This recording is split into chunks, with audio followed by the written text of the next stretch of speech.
G'day guys, timer's on. Happy running. I am just back from doing the wettest, most unpleasant race I've ever done, which was a triathlon on the north coast of New South Wales. It was really quite an experience, just absolutely torrential rain the whole time, very hilly course, very dodgy, plenty of people coming off their bikes. But yeah, quite an interesting experience. And while I was running on that triathlon, it gave me some time to think amongst the pelting rain. And I was thinking about a helpful topic about some of the lessons I learned from having done triathlons recently. I competed in a half Ironman triathlon earlier this year, which was, for those who don't know too much about triathlons, you got sprint distance, which is a 750 meter swim, a 20 kilometer cycle, and a 5k run. Then you double that to get to an Olympic, so 1.5, 40, 10, and then you double that again, and you get a half Ironman. So 3, except the swim goes up only a little bit, so 1.9, 90 kilometer cycle and a half marathon, and then you double that again to get an Ironman, which is just insane. And then people also do things like Ultramans, but that's a whole another kettle of fish. Anyway, having trained pretty hard for the half Ironman earlier this year, there's, I think, a lot that can be taken away, particularly for people who are just getting into running for the first time or have been off for a while, and some of the benefits of cross-training. Now, I've talked quite a bit about cross-training when it comes to doing strength training, like all the importance of building up your strength, as I went through in previous episodes. But there's a whole lot of benefit to the idea of doing some cardio cross-training to help you build up your running ability without increasing your likelihood of injury. Because especially with people who are just getting into something like Stephen, where you have no choice in the program because you want to do the run every single day, it can be a bit hard to then think about some of the running programming principles that I previously talked about, of doing like longer runs, interval sprints, when you're only just managing the pace that you need to do and you're doing it every day. So taking the lessons from triathlon, where you're training for 3 sports at once, it's a good way of building up your cardiovascular ability, building up some strength in your legs, without adding load to the point of exceeding your capacity and hurting yourself.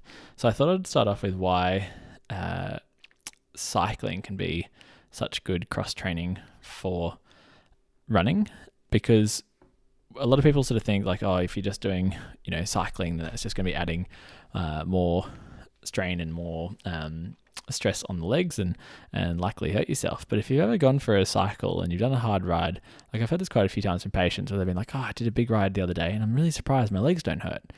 And I think plenty of people who've got into running for the first time will have experienced that the next day or a couple of days later, their legs are in a whole lot of pain, particularly their calves and maybe their quads, if they've been doing a lot of hills.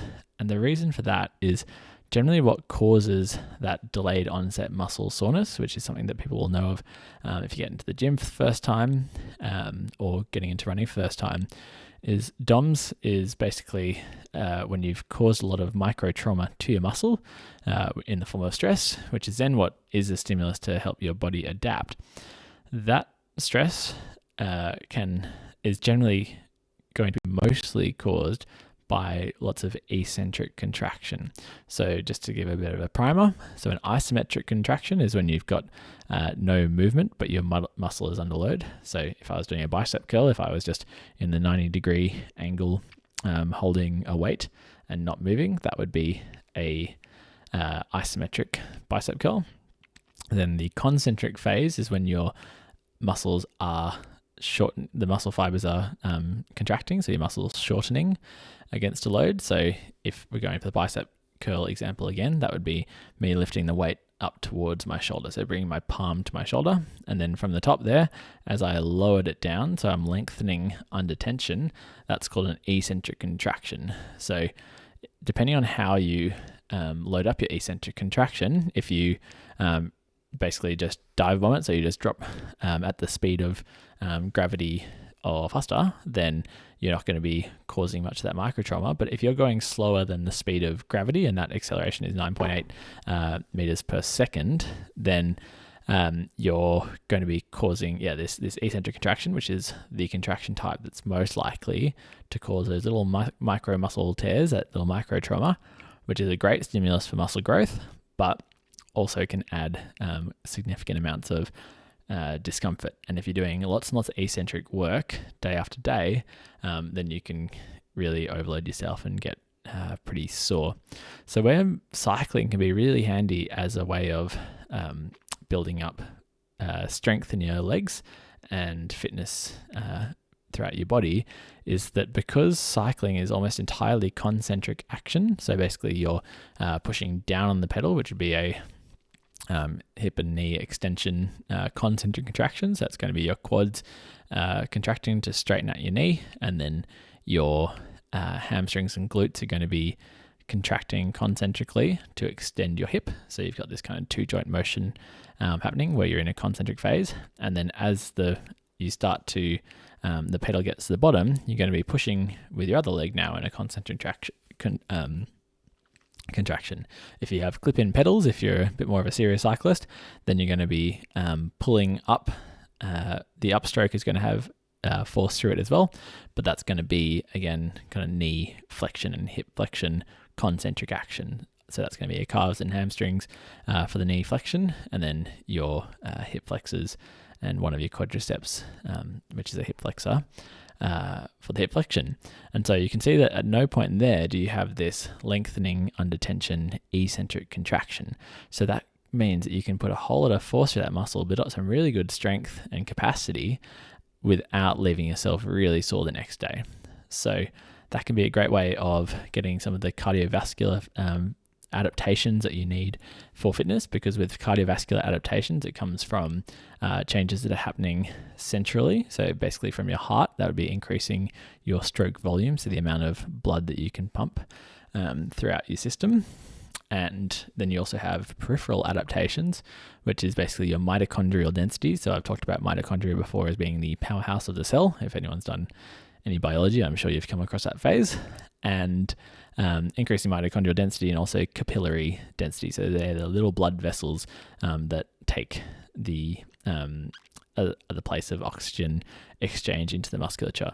So if you're basically, those peripheral adaptations only happen in the muscles that you train. So if you're a really hardcore rower, for example, or swimmer, where the arms are really involved, they're going to have lots of peripheral adaptation.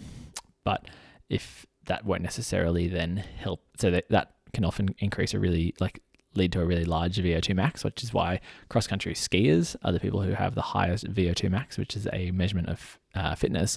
But those peripheral adaptations only are helpful when they're in the area that you're wanting to use. So basically, if you did all this upper body cardiovascular efforts, that would be good for your central adaptations, but it wouldn't really help your lower body peripheral adaptations if you wanted to become a better runner.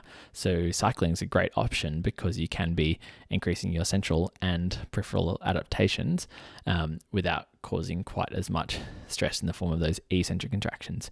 Now, why running is so big with eccentric contractions is basically every step you take, you're having to, if you land on your foot and you're basically your calves are going to be going under a lot of eccentric contraction on each step. If you're sort of midfoot or forefoot, as we talked about before with different types of stepping, if you're more a heel striker, then you're kind of taking a lot of that impact force actually up through the foamy parts of your shoe and the up through the joints. Just had to pause there, had a knock at the door, which I had to go and get. So just trying to remember the last bit where I was at. Basically, yeah, so cycling is a great way of building up the fitness both peripherally and centrally without adding too much stress and fatigue. If cycling is not for you, if you don't indoor bikes are a nice way of being able to cycle safely, I guess, because depending on where you are in the world, road cycling can be a bit stressful. So indoor bikes can be a really nice way of doing that. But yeah, otherwise, any other types of cardiovascular cross training can be good. So even with the swimming, as I was saying, the upper body is where you're getting your peripheral adaptations. That's still fine. You're still getting really good central adaptations to fitness. So if you're thinking that there's no point in swimming. There definitely is, and it's a great way of getting your fitness up while also giving your lower body a rest. Now I've just got to 10 minutes there, but I'll just give you also, I guess, an elliptical or other kind of cardio machines that you might find in a gym can be good too. But yeah, if you would like any specifics about it, let me know. But what I would suggest is maybe like 2 to 3 days a week, adding in some cross-training fitness to really try and bump your fitness up, and ideally trying to get some higher intensity work in there, because if you're pretty new to running, then the suggestions I made around sort of sprints and interval work can be pretty tough on your body if your body hasn't adapted to it yet. So it might be a good idea at the beginning is doing your higher intensity efforts to build up that that peripheral and central fitness on a bike or some other kind of cross training. So yeah, potentially 2 to 3 days a week, and ideally a day in between each. So you'd go like say Monday, for example, might be your regular run plus your cardio cross training. Then Tuesday is just your regular run. Wednesday, regular run cross training, etc. So you're having that day in between where that's sort of your rest day is just doing your regular running. So hopefully that's helpful. If you would like any more help with how you might program this for your specific situation, do let me know. And the way you can do that is by jumping on the Step in Injury Prevention Facebook group and asking questions there. And that's a great place to also ask questions for future episodes, or let me know the topics that you'd like to hear about. Hopefully that's helpful. Sorry about the pause in the middle or at the end, and I'll see you guys tomorrow.